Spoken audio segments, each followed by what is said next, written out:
Bismillahirrahmanirrahim. Assalamualaikum warahmatullahi wabarakatuh. Waalaikumsalam warahmatullahi wabarakatuh. Alhamdulillahirabbil alamin. Wassalatu wassalamu ala asyrafil anbiya'i wal mursalin wa ala alihi wa ashabihi wa man tabi'ahum bi ihsanin ila yaumiddin. Amma ba'd. Kaifa halukum? Alhamdulillah nahnu bi khair wal afiyah wa kaifa bikum? Khair alhamdulillah, ana bi khair alhamdulillah. Barakallahu fikum. Wa kaifa sihhatukum? Sihah? Bagaimana kabarnya, sehat semua ya? Baik, alhamdulillah. Kita bersyukur kepada Allah Subhanahu wa taala karena dengan izinnya lah kita bisa berkumpul pada kesempatan ini untuk melanjutkan pelajaran kita, ya. Melanjutkan kembali talabul ilmi kita, ya, majelis kita, ya, yaitu mengkaji kajian sirah nabawiyah atau kitab Khulasah Nurul Yaqin fi Sirati Sayyidil Mursalin, ya, ringkasan kitab Nurul Yaqin, di mana kalau mau lengkapnya kitab ini berjudul Nurul Yaqin fi Sirati Sayyidil Mursalin yang dikarang oleh Syekh Hudori Bek, ya. Nah, itu bisa dilihat nanti, dibaca-baca bukunya. Ustadz punya juga kitab lengkapnya, ya. Kalau ini adalah ringkasannya, di mana kitab ini sering disampaikan dan dipelajari di berbagai pesantren yang ada di seluruh Indonesia, ya. Berarti kalian beruntung, ya, bisa belajar kitab ini. Beruntung sekali, ya. Dan ini bisa jadi bekal buat kalian nanti. Kitab ini bisa diceramahkan, ya. Karena biasanya ustadz itu kalau ceramah, biasa kalau tidak ada bahan pakai kitab ini saja. Jadi dicatat atau dibawa kitabnya langsung, ya. Langsung dibacakan, ya. Dibacakan saja satu dars, ya, satu pelajaran. Kan sudah dipelajari. Nah, begitu. Yang kedua, marilah kita bersalawat dan salam kepada baginda Muhammad Rasulullah sallallahu alaihi wasallam, ya. Kepada baginda Rasulullah Muhammad sallallahu alaihi wasallam, ya, beliaulah Nabi yang ummi, Nabi yang senantiasa mengajarkan kepada kita kebaikan. Yang mudah-mudahan juga kita selanjutnya bersalawat selain kepada beliau juga kepada sahabat dan keluarga beliau. Dan mudah-mudahan kita semua mendapat syafaatnya beliau di hari kiamat nanti. Amin ya rabbal alamin. Baik anak-anakku sekalian, rahmat Allah Subhanahu wa taala, kita sekarang beralih ke halaman 22, ya. Halaman 22 di pelajaran yang ke-17, ya. Pelajaran yang ke-17 yaitu jam'uhu li'ashiratihi, ya. Jadi Rasulullah SAW mengumpulkan keluarga-keluarganya. Ya, yang sebelumnya kita belajar tentang dakwah secara terang-terangan. Setelah itu beliau nanti diperintahkan oleh Allah Subhanahu wa taala untuk mengumpulkan keluarganya. Baik, siap untuk membaca? Nanti Ustadz bacakan, kalian ikuti. Setelah itu Ustadz minta satu orang untuk membaca, ya. Siap-siap untuk ditunjuk, ya. Dan baca kuat-kuat, ya. Baik. Jam'uhu li'ashiratihi. Jam'uhu li'ashiratihi. Jama'an nabiyyu ahlahu. Jama'an nabiyyu ahlahu. Wa aqaribahu. Wa aqaribahu. Lamma nazala alaihi. Lamma nazala alaihi. Qauluhu ta'ala. Qauluhu ta'ala. Wa anzir ashiratakal aqrabin. Wa anzir ashiratakal aqrabin. Ustaz minta satu orang untuk membaca. Ya, silakan. Anda. Betul. Naam. Jam'uhu Mas muka anta. Fatih. Naam. Betul. li'ashiratihi. Naam. Jama'an nabiyyu ahlahu wa aqaribahu Pelajaran ke-17 ya. Jam'uhu li'ashiratihi. Nabi SAW mengumpulkan keluarganya. Al-awwal, yang pertama, jama'an nabiyyu ahlahu. Nabi SAW mengumpulkan keluarganya. Wa aqaribahu, dan orang-orang terdekatnya. Lamma nazala alaihi, ketika telah diturunkan kepadanya.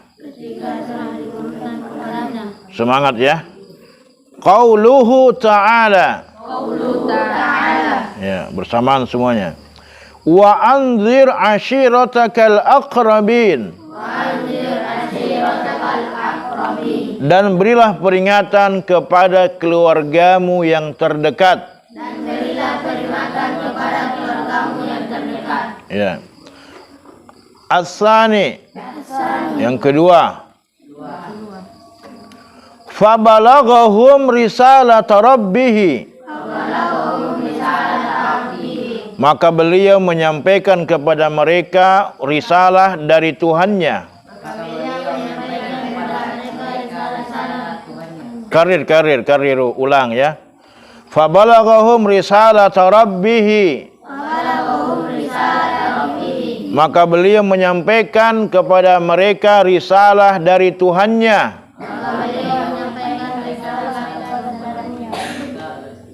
Fabalaghahum, maka beliau menyampaikan kepada mereka risalah rabbih, risalah dari Tuhannya. Ya.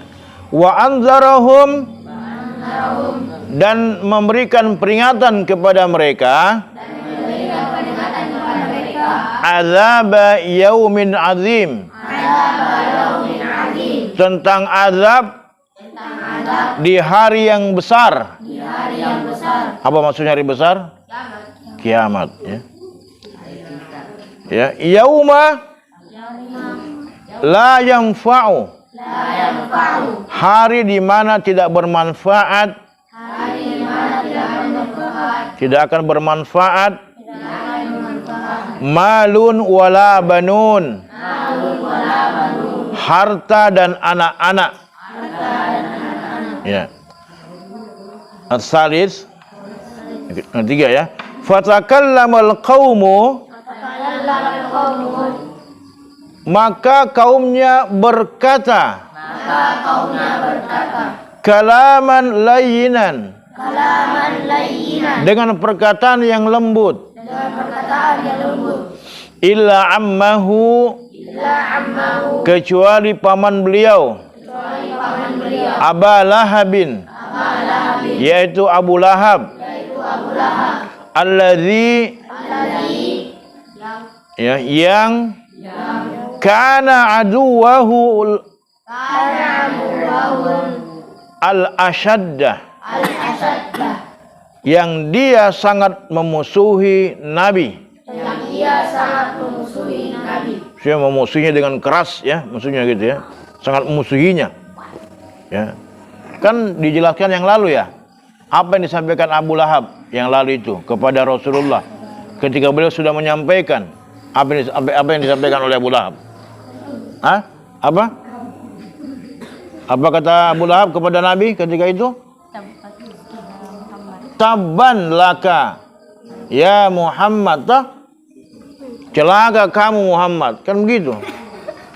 Jadi itu kata beliau, kata Abu Lahab ya. Yang keempat, fa innahu, karena dia sesungguhnya roddan qabihan, menolak dengan penolakan yang buruk. Wa talaba minhum, dan menuntut kepada mereka. Siapanya mereka? Orang-orang Quraisy maksudnya. al-qabda alaihi, al-qabda alaihi, untuk menangkap Nabi. untuk menangkap Nabi. Faqala lahu, maka berkatalah kepadanya, maksudnya kepada Abu Lahab ya, Abu Talibin, Abu Talib ya. Wallahi, demi Allah, lanamna'annahu ma baqiha, demi Allah, sungguh kami akan melindungi dia. Ma baqina, selama kami hidup. Ya, begitu kata Abu Talib. Oh, jadi Abu Talib ini adalah, beliau adalah paman tertua dari Rasulullah. Jadi Abu Lahab ini adiknya Abu Talib. Dan Abu Talib yang paling dituakan oleh keluarganya, pamannya, keluarganya Abdul Muttalib, dan juga paling dituakan di antara orang-orang Quraisy. Itu Abu Talib. Dan dia adalah pemimpin masyarakat Arab ketika itu. Baik, saya jelaskan ya. Yang pertama, jam'u li asyirati, beliau mengumpulkan keluarganya setelah beliau ini mendapatkan wahyu dari Allah Subhanahu wa taala. Yang pertama, jam'an nabiyyu ahlahu wa qaribahu, maka Nabi kemudian mengumpulkan keluarganya dan orang-orang terdekatnya, teman-temannya, kerabat-kerabatnya dan sebagainya. Ya, beliau mengumpulkan semuanya. Lamma nazala alaihi qauluhu ta'ala, ketika telah diturunkan kepadanya firman Allah Subhanahu wa taala, wa anzir ashiratakal aqrabin, dan berilah peringatan kepada keluarga-keluargamu yang terdekat. Ya. Kalau yang lalu apa? Fasda bima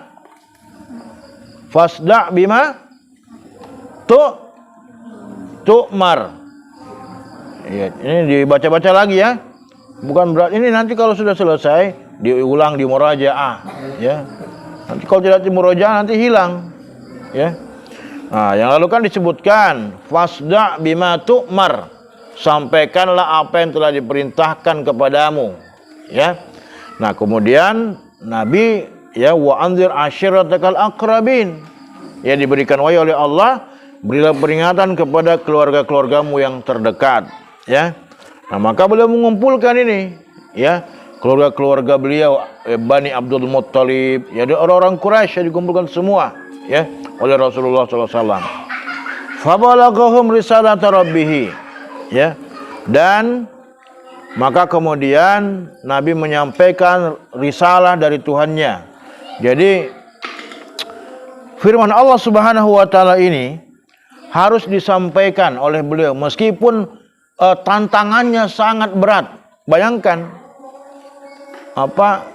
tantangan yang paling berat untuk menyampaikan dakwah itu adalah kepada keluarga. Kepada keluarga. Kalau kepada orang lain gampang, kepada teman gampang, jangan begitu. Tapi kepada keluarga itu sangat berat. Ya, Nabi Nuh alaihissalam berdakwah kepada keluarganya, dan yang paling menantang beliau adalah anaknya Kan'an. Ya, begitu. Nabi Ibrahim alaihissalam berdakwah untuk mengesahkan Allah. Siapa yang paling keras menentangnya adalah ayahnya. Siapa namanya? Azar. Justru Nabi Ibrahim memerintahkan menyampaikan dakwah kepada manusia menyembah Allah yang satu, ayahnya membuat berhala. Bayangkan itu tantangannya. Ya. Ya kan begitu. Nabi Musa alaihissalam, siapa yang paling menentangnya beliau? Fir'aun. Kan beliau dirawat oleh keluarga Fir'aun kan? Sejak kecil Nabi Musa dirawat oleh istrinya Fir'aun, hidup di dalam lingkungan kerajaan. Bayangkan, susah itu kepada keluarganya. Nabi Muhammad SAW ya menyampaikan dakwah. Siapa yang paling menentang? Abu Lahab, Abu Jahal, keluarganya semua. Itu. Begitu ya. Tapi tetap disampaikan, harus disampaikan. Ini perintah Allah Subhanahu wa taala. Ya, itu yang beliau lakukan. Maka beliau menyampaikan wa andarahum azab yaumin azim, dan beliau memperingatkan mereka, memberikan peringatan kepada mereka tentang azab yang sangat pedih di hari yang besar, di mana manusia nanti akan dibangkitkan oleh Allah Subhanahu wa taala. Untuk apa? Diminta pertanggungjawabannya atas semua yang pernah dilakukan selama di dunia ini. Gitu. Ya. Kemudian orang-orang Quraisy itu berkata dengan kalimat yang lembut, ya, karena memang Nabi kan menyampaikan dengan lembut. Kecuali pamannya beliau, yaitu Abu Lahab. Dia sangat kasar, bahkan dikatakan tabban laka ya Muhammad, ya celaka bagimu ya Muhammad. Maka Allah menurunkan firman-Nya dalam surat Al-Lahab. Nah, jadi Allah kemudian menyampaikan wahyunya tentang siapa yang celaka. Bukan Muhammad yang celaka, tapi Abu Lahab yang celaka. Itu kata Allah. Alladzi kana aduwahu al-ashadda, karena dialah yang paling keras menentang Rasulullah, Abu Lahab. Jadi kalau Nabi lewat, di belakangnya ikut Abu Lahab. Nabi bilang begini. Itu Abu Lahab itu. Jadi kalau Nabi berdakwah, itu di belakangnya Abu Lahab begini. Nah itu. Bayangkan. Ya bayangkan itu. Kira-kira bagaimana perasaannya kalian ketika kalian berbicara sama orang, temannya di belakang begini. Bayangkan ya. Itu luar biasa itu. Nabi menghadapi pamannya sendiri. Tapi ini perintah Allah. Apapun yang beliau hadapi, maka apapun yang tantangan yang ada, beliau harus hadapi itu semua. Kenapa? Karena itu cobaan bagi beliau, dan insya Allah Allah akan memenangkan dakwahnya. Begitu. Dan memang Allah memenangkan dakwahnya. Fa innahu radda raddan qabihan, karena dialah yang menolak dengan penolakan yang sangat keras. Wa talaba minhumul qabda alaihi, maka Abu Lahab itu meminta kepada masyarakat untuk tangkap itu Muhammad. Orang-orang Quraisy, tangkap Muhammad. Itu kata Abu Lahab. Tapi apa kata kakaknya? Faqala lahu Abu Talib, selama kita hidup, lanamna'annahum ma baqiha, wallahi, maka demi Allah, lanamna'annahu ma baqina, selama kita hidup maka kita akan melindungi Muhammad. Dan memang betul, selama Abu Talib itu hidup, beliaulah yang paling besar perlindungannya kepada Rasulullah SAW. Meskipun semua orang-orang Quraisy menentang beliau, meskipun Abu Talib tidak masuk Islam, gitu ya. Jadi itu yang disayangkan oleh Nabi, karena pamannya sendiri tidak masuk ke dalam agama Islam. Jadi ketika Abu Talib itu dalam keadaan sakaratul maut, Rasulullah datang kepada beliau, wahai Abu Talib, wahai pamanku, ya ucapkanlah 2 kalimat saja, yang dengan mengucapkan kalimat itu maka aku akan menjadi saksi di hadapan Allah Subhanahu wa taala atas keimananmu. Apa itu? La ilaha illallah Muhammadur Rasulullah. Ya gitu. Dia tidak sebut. Mau disebut tidak bisa. Di sampingnya ada siapa? Ada Abu Jahal. Ya Abu Talib, masa kamu ikut itu Muhammad? Itu Nabi bilang itu Abu Jahal, bayangkan itu. Itulah, ya. Sama itu kalau kita berdakwah, ada orang, jangan mau kita ikut, ya ada ustaz apa ini. Itu keturunannya Abu Jahal itu. Keturunannya Abu Jahal itu kalau ada orang mengganggu dakwah. Ya, jadi jangan ya. Kalau ada orang dakwah, dengarkan saja. Gitu. Dengarkan saja. Karena dakwah itu adalah kalimat yang disampaikan dari Allah Subhanahu wa taala. Gitu ya. Kecuali dia mendakwahkan kebatilan, maka tentu kita harus menentangnya. Kalau kebenaran, ya jangan, dengarkan. Baik. Anakku sekalian rahmat Allah Subhanahu wa taala, intinya bahwa pada pelajaran kita ini, ya marilah ya ketika Allah Subhanahu wa taala memerintahkan kepada kita untuk menyampaikan, maka sampaikan ya. Kepada siapapun itu, orang tua kita, saudara kita, ya keluarga kita yang lain, sampaikan. sampaikan kalau Allah sudah perintahkan. Ya, karena itu memang tanggung jawab kita. Nabi sudah wafat, tapi tugas kenabian yaitu dakwah Islam tetap kita lanjutkan. Kita sebagai penerus beliau. Nabi tidak mewariskan harta, tapi Nabi mewariskan apa? Ilmu. Ilmu agama kepada kita. Itulah Al-Quran, Al-Hadis. Kalian harus belajar nanti ya, insyaallah. Ustadz saja yang sudah tua begini masih tetap belajar. Apalagi kalian yang masih muda. Gitu ya. Baik. Begitu ya. Kira-kira yang bisa kita bahas pada kesempatan ini. Mudah-mudahan Allah Subhanahu wa taala memberikan kebaikan kepada kita semua. Amin ya Rabbal alamin. Marilah kita menutup pelajaran kita pada kesempatan ini dengan kita baca dulu surat Al-Asr ya. Lalu membaca doa kepada majelis. A'udzubillahi minasyaitonirrajim. Bismillahirrahmanirrahim. Wal 'asr. Innal insana lafi khusr illa alladziina aamanu wa 'amilus shalihat wa tawassaw bil haqq wa tawassaw bis sabr. Subhanakallahumma bihamdik asyhadu an la ilaha illa anta wa nastaghfiruka wa natubu ilaik. Subhana rabbika rabbil izzati amma yasifun wa salamun 'alal mursalin walhamdulillahi rabbil alamin. Tsumma assalamu alaikum warahmatullahi wabarakatuh. Waalaikumsalam warahmatullahi wabarakatuh.